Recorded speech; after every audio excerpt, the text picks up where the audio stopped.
Rocks Buddha की तरह साकित व जामिद बैठा हुआ था कि फोन की घंटी बज उठी। पहले तो रॉक्स वैसे ही बेहिस व हरकत बैठा रहा, लेकिन जब घंटी मुसलसल बजती रही तो उसने मशीनी अंदाज में हाथ बढ़ाकर रिसीवर उठा लिया। बोलो, रॉक्स ने यकलक फट पड़ने वाले लहजे में कहा। उसका अंदाज ऐसा था जैसे गुब्बारे में अचानक सुराख हो जाने से तेज आवाज निकलती है। मागा से ब्राउन की कॉल है जनाब। दूसरी तरफ से फोन सेक्रेटरी की आवाज सुनाई दी।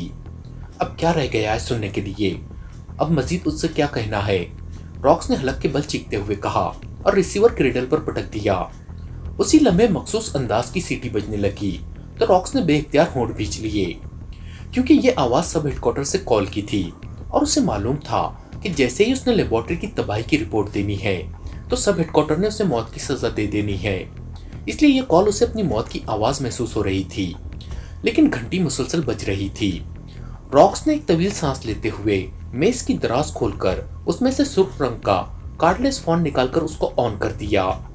रॉक्स बोल रहा हूँ, रॉक्स ने बड़ी मुश्किल से अपने आप को कंट्रोल में रखते हुए कहा।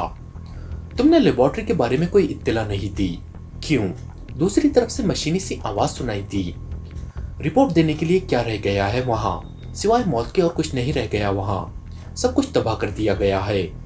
जजीरे पर मौजूद जंगल जलाकर राख कर दिया गया है। लेबोरेटरी तबाह कर दी गई है। तमाम साइंसदानों को हलाक कर दिया गया है। तमाम मशीनरी पुर्जों में तब्दील कर दी गई है। क्या रिपोर्ट दूं? बताएं। रॉक्स ने इंतहाई जारहाना लहजे में कहा। शायद मौत के खौफ ने उसे इस हालत में पहुंचा दिया था कि अब सब हेडक्वार्टर का खौफ भी उसके दिल से निकल गया था। किसने ये रिपोर्ट दी है तुम्हें? मशीनी आवाज में पूछा गया तो रॉक्स ने ब्राउन से मिलने वाली तमाम तफसील दोहरा दी। तुम बैनुल अक़वामी तंजीम के सुपर सेक्शन के इंचार्ज हो। एक लेबोरेटरी की तबाही ने तुम्हारी ये हालत कर दी है। तुम्हारा क्या ख्याल था कि ब्लैक सन पूरी दुनिया पर हुकूमत करेगी और मुकाबले में कोई मज़ाहमत ना होगी? हमें हर कदम पर मज़ाहमत का सामना करना पड़ेगा, लेकिन चूंकि अब तक कोई एजेंसी मुकाबले पर नहीं आई थी और हमारा मुकाबला आम मुजरिमों से होता रहा, इसलिए पहली बार एजेंसी से मुकाबले में हम नाकाम रहे हैं। अब हमें भी एजेंसियों के अंदाज में ब्लैक सन की तरबियत याफ्ता एजेंसी कायम करना पड़ेगी और ये काम तुम्हारे जिम्मे लगाया जाता है। तुम एक्रीमिया में ऐसे एजेंटों को तलाश करो जो सियाफाम होने के साथ साथ किसी सरकारी एजेंसी के साथ मुंसलिक रहे हों। मशीनी आवाज ने कहा तो रॉक्स को यूं महसूस हुआ जैसे उसके अंदर किसी ने नई रूह फूंक दी हो। आप मुझे कोई सजा नहीं देंगे क्या? वाकई? रॉक्स के मुंह से बेइख्तियार निकला।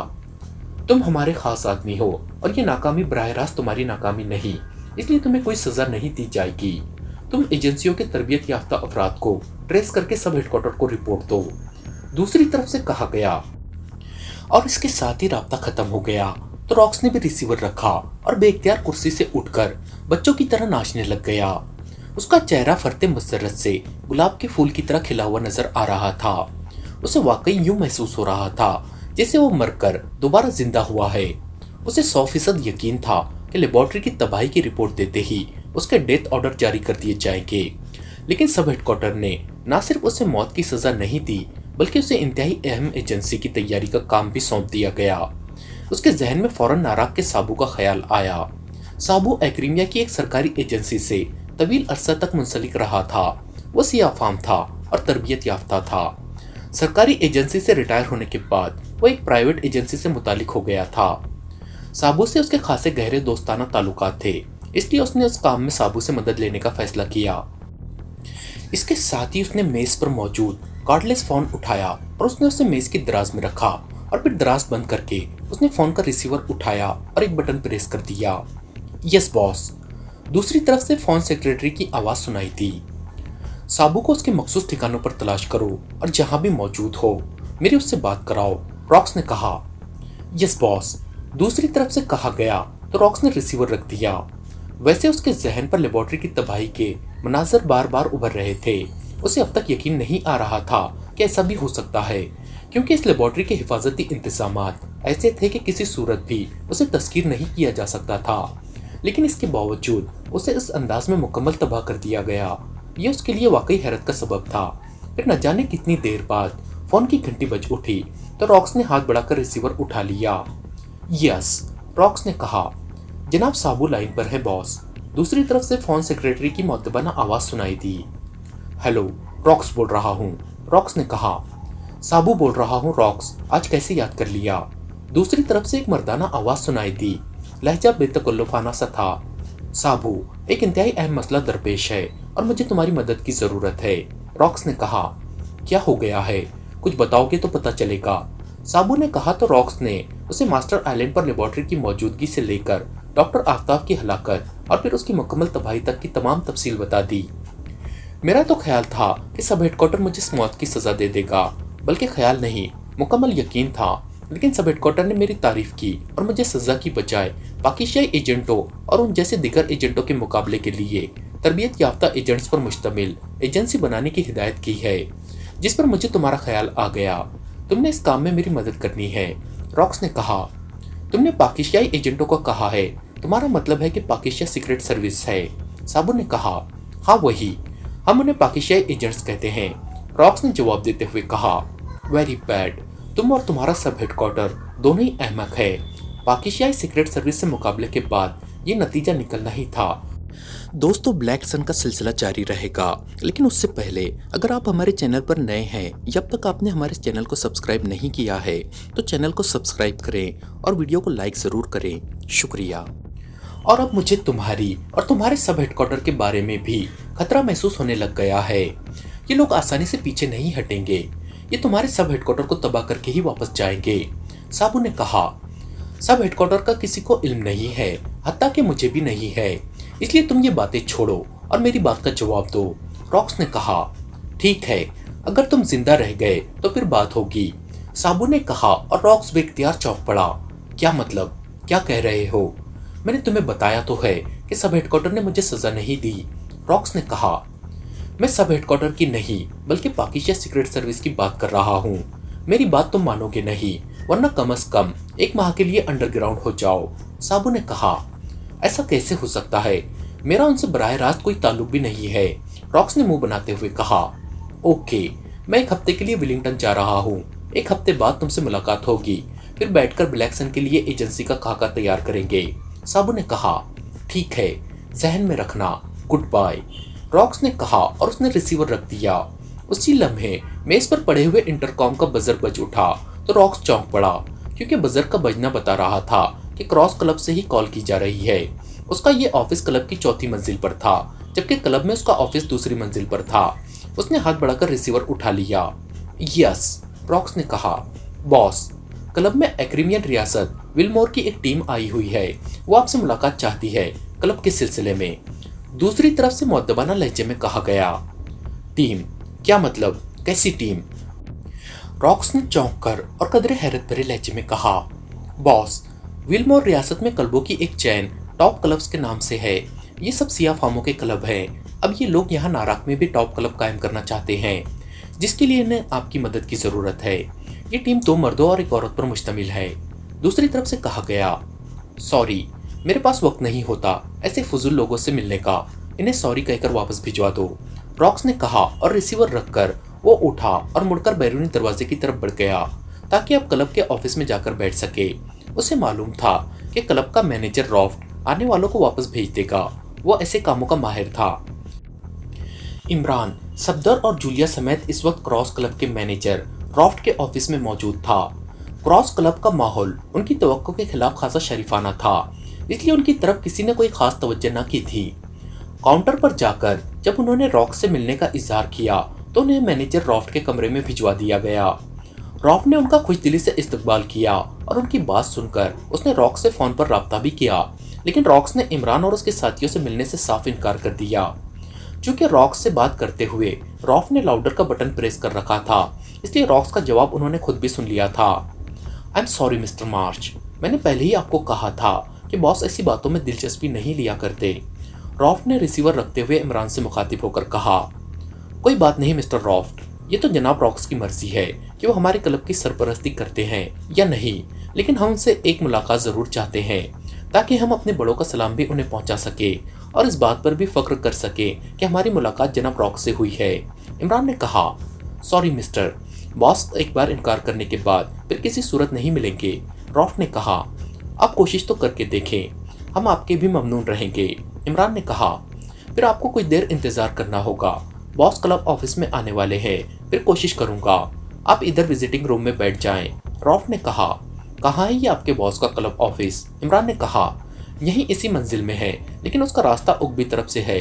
आइए मैं आपको विजिटिंग रूम तक छोड़ आऊं। रॉफ ने उठते हुए कहा तो इमरान, सफदर और जूलिया भी उठकर खड़े हो गए।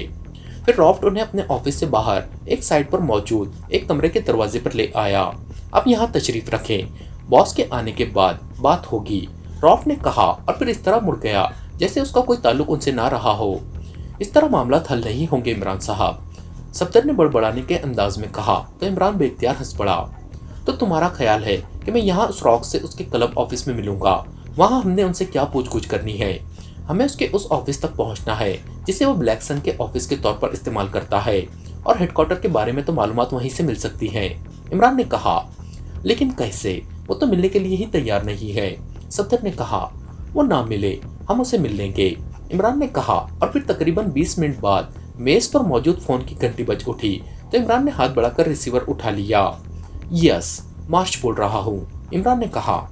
रॉफ्ट बोल रहा हूँ मिस्टर मार्श, बॉस ने आपसे महज मुलाकात से भी इनकार कर दिया है, इसलिए आप अब जा सकते हैं। आई एम सॉरी, रॉफ्ट ने जवाब देते हुए कहा। कोई बात नहीं मिस्टर रॉफ्ट, आपका शुक्रिया, आपने बहरहाल कोशिश तो की है, इमरान ने कहा और रिसीवर रखकर उठ खड़ा हुआ। आओ, अब हमने उसके ऑफिस जाना है, इमरान ने कहा और कमरे के दरवाजे की तरफ बढ़ गया। इमरान साहब, एक मिनट, सफदर ने कहा तो इमरान दरवाजा खोलते खोलते रुक गया। आप इससे क्या मालूम करना चाहते हैं? सिर्फ हेडक्वार्टर के बारे में मालूमात या कोई और बात भी मालूम करनी है? सफदर ने कहा। हेडक्वार्टर के बारे में मालूमात? क्यों? इमरान ने कहा। तो फिर यहाँ ऑफिस में उससे पूछ-गुछ करने का कोई फायदा नहीं है, उसे उठाकर ले चलते हैं, रिहाइश गाह पर ले जाकर तफसील से बातचीत हो सकेगी, सफदर ने कहा। सफदर ठीक कह रहा है, उसके ऑफिस का उगबी तरफ रास्ता होगा, जूलिया ने कहा। तो तुम जाकर कार क्लब के उगबी तरफ ले आओ, मैं और जूलिया ऑफिस में जाकर उसे अगवा करके उगबी तरफ पहुंच जाएंगे, इमरान ने कहा। तो सफदर ने इस्बात में सर हिला दिया और इमरान दरवाजा खोलकर बाहर राहदारी में आ गया। यहाँ मशीन गनों से मुसल्लह 4 आदमी मौजूद थे, लेकिन चूंकि मैनेजर रॉफ ने उन्हें खुद विजिटिंग रूम में बैठाया था, इसलिए किसी ने उन्हें देखकर कोई बात ना की थी। सफदर तो बाहर आते ही साइड पर मौजूद लिफ्ट की तरफ बढ़ गया। हमें चीफ रॉक्स के ऑफिस जाने की इजाजत मिल गई है। कहाँ है उनका ऑफिस? इमरान ने एक मुसल्लह आदमी से मुखातिब होकर कहा। वो सामने दरवाजा है, साइड पर प्लेट भी मौजूद है। उस आदमी ने मुकाबिल में एक बंद दरवाजे की तरफ इशारा करते हुए कहा। थैंक यू, आओ मारिया। इमरान ने उस आदमी का शुक्रिया अदा करते हुए जूलिया को मारिया के नाम से पुकारते हुए अपने साथ आने का इशारा किया और फिर वो दोनों उस बंद दरवाजे की तरफ बढ़ गए। चूंकि इमरान ने उन मुसल्लह अफराद को बताया था कि उन्हें मिलने की इजाजत मिल गई है, इसलिए किसी ने उनके बंद दरवाजे की तरफ जाने पर एतराज नहीं किया था। इमरान ने दरवाजे पर हाथ रखकर उसे दबाया तो दरवाजा लॉक नहीं था, वो खुलता चला गया और इमरान अंदर दाखिल हुआ तो उसके पीछे जूलिया भी अंदर दाखिल हुई। तो बड़ी सी मेज के पीछे ऊंची पुश्त वाली कुर्सी पर बैठे हुए उद्धेड़ उम्र आदमी ने चौंक कर उनकी तरफ देखा। वो एक उद्धेड़ उम्र आदमी था, लेकिन उसका जिस्म किसी पले हुए भैंसे की तरह था। चेहरा बड़ा था और उस पर जख्मों के मुंदमिल बेशुमार निशानात भी थे। इमरान उसकी लाइफ हिस्ट्री से आगाह था। उसे मालूम था कि रॉक्स अपने दौर का बड़ा लड़ाका था और हर किस्म के जराइम में मुलविस रहता था, लेकिन फिर एक हादसे में उसकी टांग कट गई तो उसने मसनूई टांग लगवाई।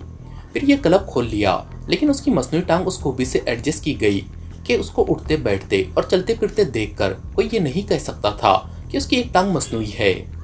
तुम कौन हो और कैसे अंदर आए हो?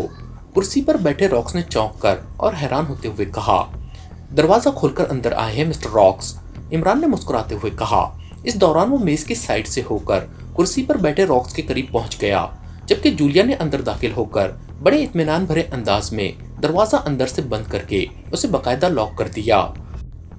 उसी लम्हे रॉक्स ने मेज के कोने में मौजूद घंटी के बटन को प्रेस करने की कोशिश की, लेकिन इससे पहले कि उसका बटन तक हाथ पहुंचता, इमरान ने उसकी घूमने वाली कुर्सी के बाजू को पकड़कर जोर से झटका दिया तो कुर्सी तेजी से घूमी और इसके साथ ही इमरान का बाजू बिजली से भी ज्यादा तेजी से हरकत में आया और कमरा रॉक्स के हलक से निकलने वाली हल्की सी चीख से गूंज उठा।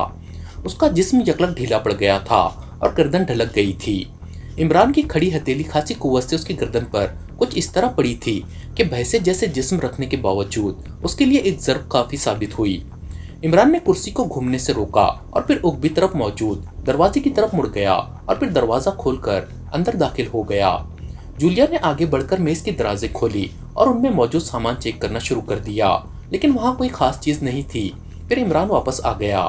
आओ, उगबी गली तक रास्ता है और सफदर भी पहुंच चुका होगा, इमरान ने कहा और कुर्सी पर ढल के पड़े रॉक्स को एक झटके से घसीटकर अपने कांधे पर डाला और फिर उगबी दरवाजे की तरफ बढ़ गया।